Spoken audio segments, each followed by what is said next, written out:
mina ja tegelikult meie võtmeinimesed ei ole IT-tehnika taustaga, vaid me oleme äritaustaga. Lisaks nüüd mehaanikaharidusele ma olen tegelikult lõpetanud EBS-is juhtimise. Ma olen strateegilise juhtimise magister. Ja just selline nagu kliendist lähtuv lahenduste pakkumine on nagu võtmeasi, mis nagu NetGroupi puhul eristab meid teistest. Ja kliendid on veel lisaks sellele öelnud, et NetGroup on inimlik IT-partner. Me mõtlesime, no mida see tähendab inimlik. Aga mõnes mõttes tähendab see seda, et selles karmis IT-maailmas, kus on need bitid ja baidid ja tehnoloogia kõik jääb üle pea, kui sulle tuleb üks patsiga poiss ja tapab sind ära nende numbrite ja tehniliste faktidega, tekib hirm. NetGroup seda ei tee. Olete te kallis? Me oleme keskmisest kallim, aga tippudest odavam. Ja tipud on rahvusvahelised või kohalikud? Tipud on jah, rahvusvaheliste ettevõtete Eesti esindused. Jaa. Aga kui nüüd vaadata üle piiri, et mis on teie konkurentsieeliseks või võimalusteks, mida ära kasutada?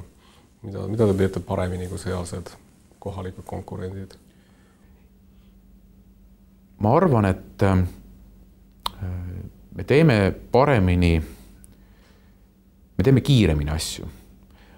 Et ütleme niimoodi, et mis meid on eristanud tänasel päeval, on see, et samasuguse, sama taseme nutikuse juures on meie organisatsioon olnud isegi töötades eksporditurgudel sealsete konkurentidega võrreldes kiiremad. Et kui mingi asi nagu vajab tegemist, siis me oleme alati jõudnud nagu varem valmis kui kohalik. Kui me nüüd vaatame neid turge, kus me tegutseme, Soome, Rootsi.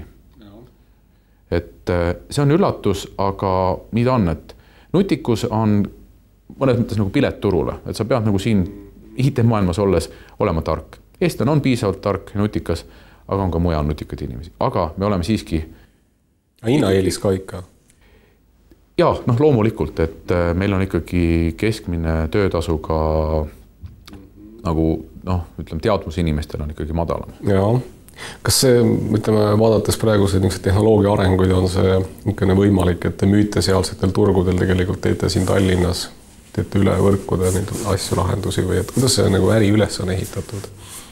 Et kuidas te suudate olla soodsama hinnaga? Meil on niimoodi, et kui sa valmis toodet müüd, siis ühe korra valmis tehtuna sa tiražeerid seda järgmises kohas. Et selles mõttes iseenesest on juba soodsam. Kuidas me suudame olla... konkurendid võiks ju välismaal samu asja teha. Ja teevadki. Teevadki. Me oleme valinud endale distributsioonimudeliks läbi edasimüüjate müügi. Ehk siis me tegelikult püüame suure osa töödest ja tegemistest jätta nagu neile. Ehk siis nemad teeniksid meie toote müügi kaudu rohkem kui võib-olla ise tehes või konkurendi toodet teenust müües. Ja et me pakume nagu ahvatlevamaid tingimusi ja see, et toode on välja töötatud Eestis, mis on odavam keskkond, see on teistpidi teinud selle toote odavamaks ja nagu ahvatlevamaks. Too näide näiteks, mis toodet niimoodi annab müüa? Meil on olemas elektriettevõtete ja energiaettevõtete arveldus- ja kliendihaldustarkvara, mis on Eestis kasutusel päris mitmel kliendil. Ta sai valmis väga hea. Testisime Soome turul tema funktsionaalsust. Konkurendid on sellest tänasel päeval aasta-poolteist maas. Ja hind on umbes, kui me võtsime oma Eesti parimad litsensi hinnad, mis me nagu võiksime unistada, umbes poole võrra odavam.